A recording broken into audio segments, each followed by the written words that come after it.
All right, this is going to be the redemption video. And I have to start with a little embarrassing admission and story on that saw right there. And finally got it pretty stable today. That's the good news. The bad news is I went around the block a few more times than I needed to because I just simply didn't do some of the basics. What would that be? Well, when you tune the carburetor, take a look at the darn thing and take a look at where the settings are. Sometimes people try to tune around problems, you know. And in the case here, the idle, where it pushes the throttle plate open, was way in. So when I was adjusting the low speed, I was adjusting it to a throttle plate that was probably open about an eighth of the way. And it just wasn't stable. I couldn't figure it out. You'll see as the video progresses, I would struggle with it. And it's funny, the clue was not something I would have thought. I don't know why I did it. I pulled off the air filter and I would tap the carburetor and the thing would just drop right to an idle. Like, what the heck's going on here? And actually there was two pieces of this puzzle. One was there was just a little stick in the throttle, and the second was the idle screw was in way too far. Net. I'll put some of it on video, but I'd run it and then it would get a little wonky on me. Then I'd sit there and play around with a screwdriver and run it some more. And as the day went on, it got progressively better as I was just working that screw further and further out, trying to bring the idle down. And then finally, towards the end of the day, I just took a look at it and realized that damn thing is in way too far.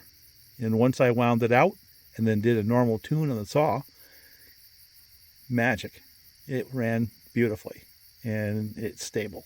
So anyway, having said that as a setup, I will now proceed into the video. Oh, and once it started oiling, I had no problem with the chain adjuster either. So combination of a new pulse line, a new oil line, you know, a decent bar and chain. By the way, it's a Homelite bar and chain mount, just like I have on my 925. For that matter, that's the bar that used to sit on my 925. And it's pretty easy to work on. You'll see that. And I guess where I come down on it now, it's not a bad saw. And the other thing I just noticed is, look at this. Take a look at this. Look at the chain brake handle on the Homelite. And look at the one on the Solo. I wonder if the side covers are the same. Boy, they look similar. I know the handle's the same. Side cover might not be, but yeah, they were beginning to dance a little bit together when that saw was built. But the net is, the saw is not a bad saw to run at all. And it's also, now that I understand it, it's really not that bad to work on. Those lines are not that hard to change. In fact, when I split the Husky 298, that was a lot harder a process than splitting the Homelite to change those oil and pulse lines. So anyway, into the video.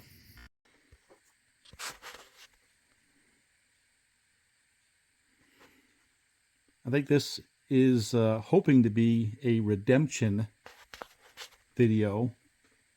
I'm going to leave that boot right where it is. That piston looks like it's brand new. I've got this pulse line. Now I had bought this heavier wall, a little bit stiffer tubing for pulse lines in my John Thread 900 series or 800 series. So I'm using it because right in there is where the pulse line goes into the crank case, right?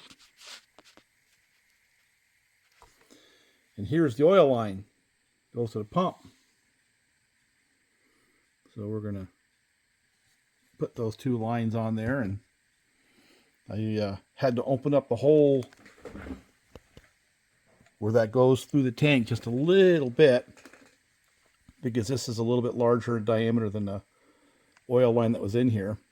These are the only oil pickups I've got. They're very large there. We will see. but now that I got those lines on there, I'll just start putting this thing back together. You got all these little anti-vibe bushings right here, and basically those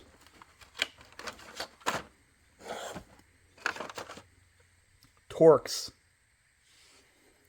would stick into those things. There's like 6 of them. Once I get the handle on, we'll just work our way back up through and put the saw back together and see if it'll run, see if it'll pump oil. And if it does, we'll go up the hill and see if it cuts. How's that? Or I might go ahead and try to do redemption on that one, because I suspect that it's probably the same thing where the hose from the oil tank that's in the separate handle is no longer there. Be my guess. See how ambitious we get today. One thing I need to do is revisit this thing. I have not come up with a successful grind yet. You know, it really doesn't go on that bad. That, you know, it's not that hard.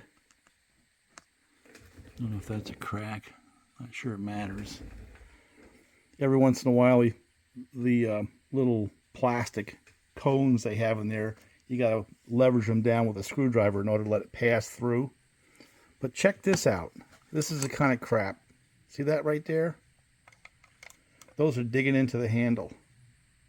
So that's the way it was from the factory. Those are factory screws. And so I'm going to have to dig them out, and I'm going to shorten them up a little bit and put them back in so it doesn't just continue to tear up the handle.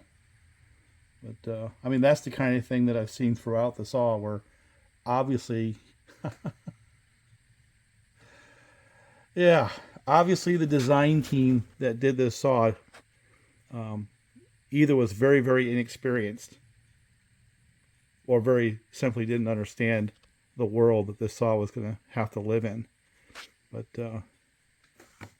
it's a shame because some of the parts of this saw are pretty cool.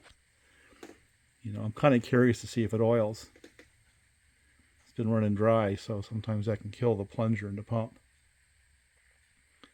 But I like the fact that it has the outboard clutch, keeps the heat away from, well, the internal parts of the saw at the expense of PITA. But on these old saws, I almost rather see it that way. Keep the heat out and keeps the spinning mass of the chain closer to the center line of the saw. Although I don't believe on this particular saw it matters, because look how big that freaking clutch is. So I'm not sure which is more, the spinning mass of the chain or the spinning mass of that massive clutch that makes it feel heavier to turn than it normally would, just because, you know, spinning masses like that don't like to change directions. So anyway. Yeah, if you look down in there, you can see that's about the only thing you got to conquer. Notice I cut those muffler screws back. And then, you know, every once in a while you got to go turn one of those 6. Like that. So it'll slide right on in. But actually that handle comes off pretty easy. So that's actually moving in the right direction here with the saw towards redemption. Torx, 3 aside. 1, 2, 3. So it's a 6-point anti-vibe system. And notice they have a big thread, and they thread into the aluminum case, and they poke into the anti-vibe, sort of like Husqvarna style. So let me go put them on, put the other side on, and then we'll start trying to get the carburetor together. But in reality, as much as I bagged on this saw yesterday and all its goofy stuff, actually the disassembly and reassembly is not that bad at all.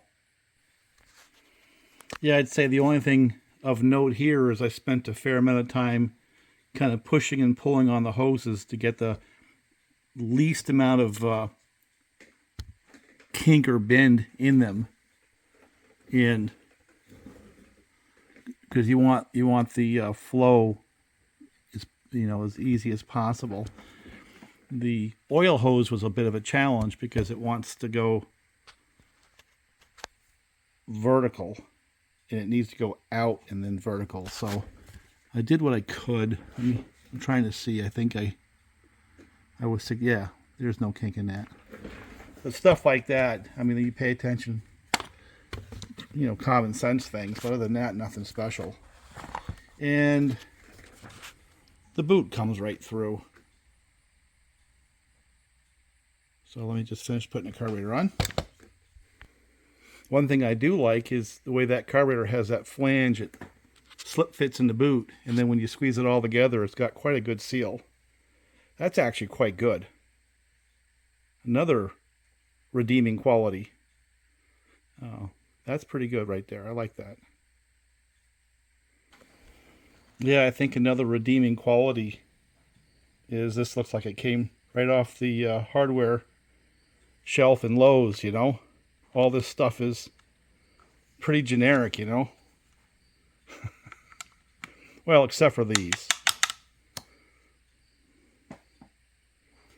The little nuts and screws for that thing, and oh my god, it's ridiculous. But look what I just fished out of the oil tank. That's going to save me some hassle. Because if I didn't have that, I was going to have to figure out how to blend one of these where the diameter is a little bit larger than I want. So let me cut this back a little bit and we'll put that pickup on there and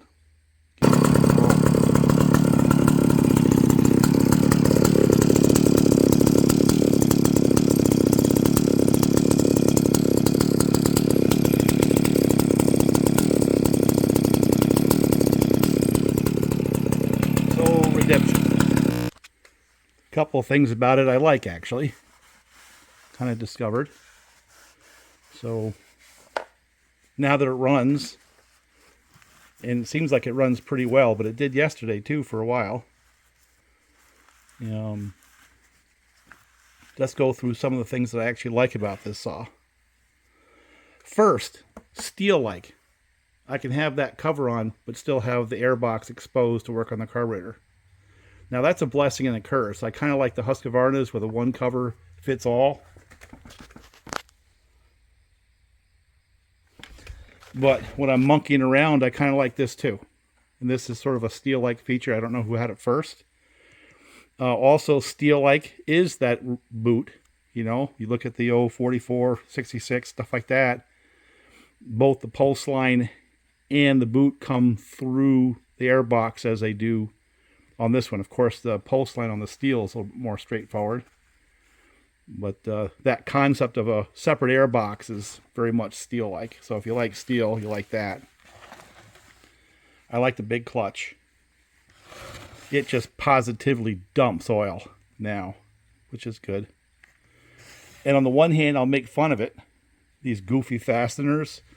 But on the other hand, I don't have to go to a dealer to find, you know, the bits and pieces to put together this saw. I can go down to Lowe's. There's an advantage to that. These are not the way it came. These are heel coiled. The way they came were more of these smaller screws, like that one right there. So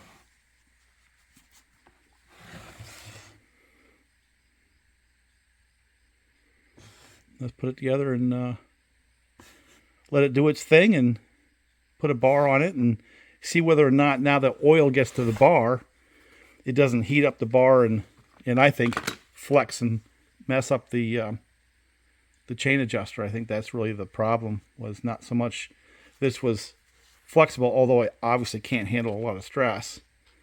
But I think part of it was the fact the bar was just getting real hot real fast without getting the lubrication. I would say that probably had something to do with it.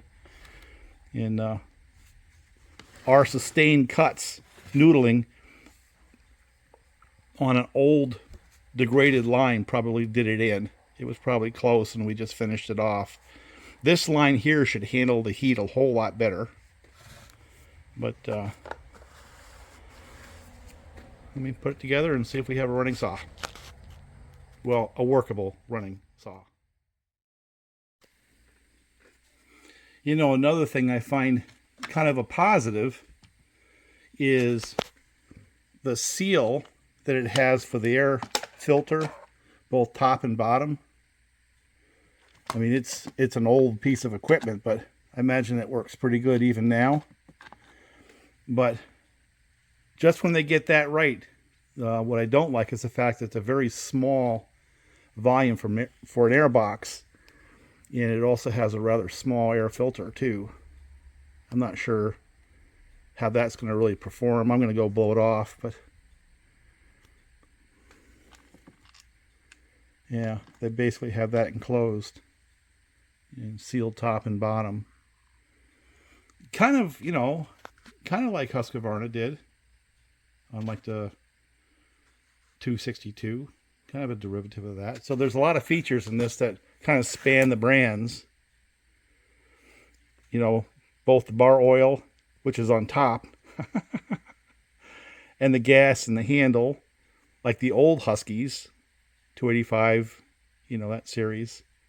Of course, Husky abandoned that pretty quickly, like I mentioned in the last video. But it also has some interesting features, you know, that you still see on saws, like the dedicated air box you see on steel, right? Top cover, right? You know, not gushing, but a couple more things I like about this saw. One is it has a spur sprocket arrangement, right? Where you can change the star or change the sprocket on it. And the second is they have ample room around the clutch in order to get the chain on and off. And that kind of mitigates the issues you have with the external clutch that you see on some of the Huskies, for example, where you can't get the chain in there, or the McCullochs. So I like that. So it's interesting. There's a blend of things I like and don't like. But ultimately, let's see if it'll cut wood. Dumped oil all over the floor. It's oiling like crazy now.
Out of gas. Completely out of gas.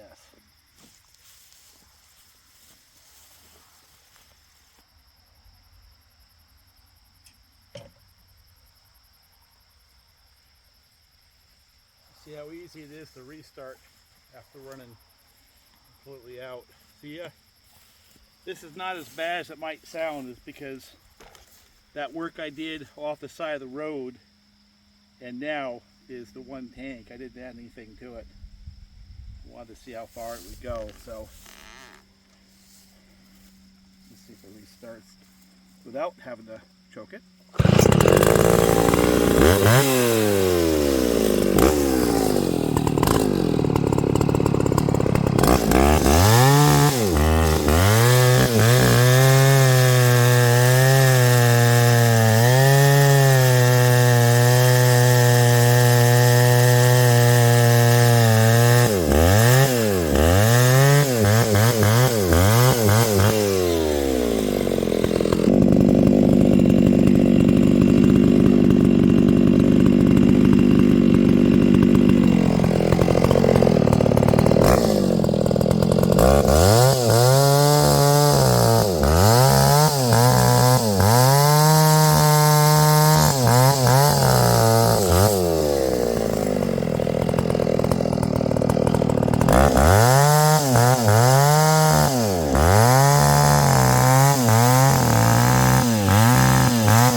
stable as time goes on. And it took me a while to figure it out. It's actually pretty funny. As I started tuning, started realizing that the idle screw, which pushes open the throttle plate, was way in. So when I was first messing with it, I assumed, which you never should do that it had been tuned properly by somebody. But what I found was, like I said, the idle screw was way in. I'm talking about 3 or 4 turns in. So the throttle plate was actually quite a bit open. So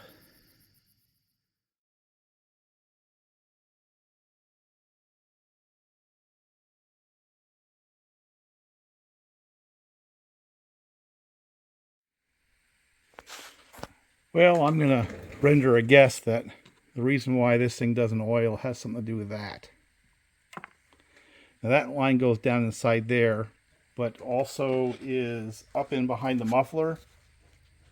So basically I'm going to have to pull the muffler off in order to get to it.